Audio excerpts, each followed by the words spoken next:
Well, it doesn't look any better in the light of the morning. This is what we've got.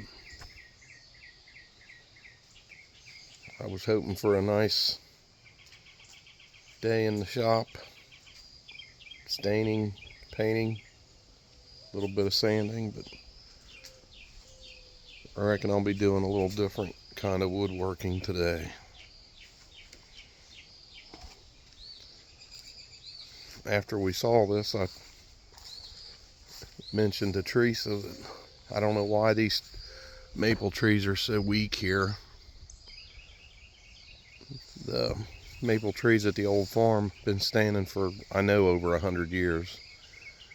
And I walked out this morning, walked down the driveway to the barn, and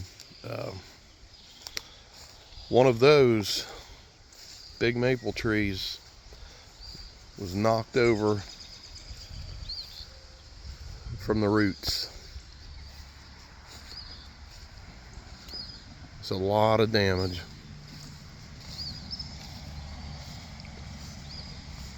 I have no doubt that this was a tornado. I haven't really, the roof looks okay. Last night I opened the door and several times it came through once and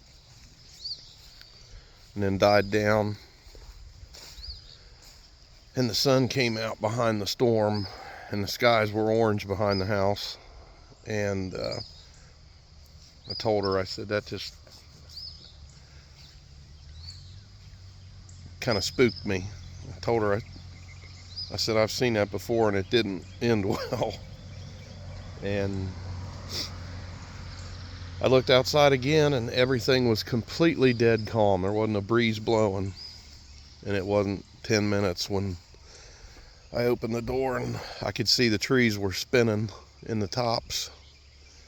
There was literally a vortex of rain on the ground right next to her car, next to the stump of the tree that we cut down when I moved in. The grass was twisting. You couldn't see anything, but it visibly see a tornado. But the winds were coming from every direction. It wasn't.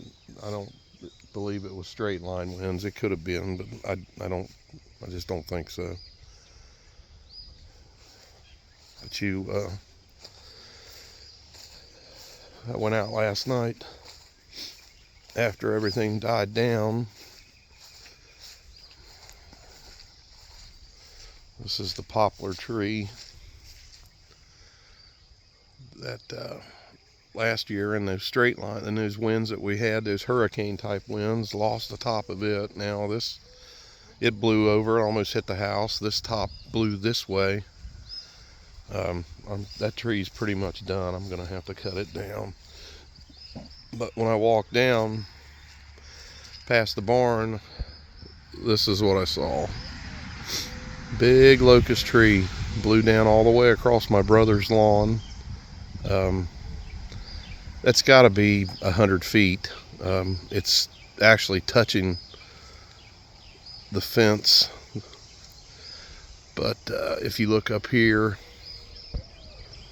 if you know this place, you'll know something's missing when you look. But that big old maple tree, it's been there for over 100 years, is laying on the ground.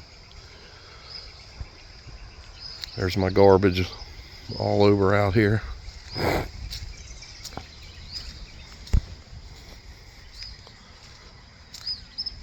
Because the garbage company did not pick up again yesterday, and we're going to have a discussion about that. I've told them before. There's the crabapple tree. All this stuff took significant damage when we had that ice storm a few years ago. And it was just, I'd been working, trimming and cutting, getting everything shaped back up, and then it just isn't meant to be, I guess. But I've done it before and I'll probably have to do it again.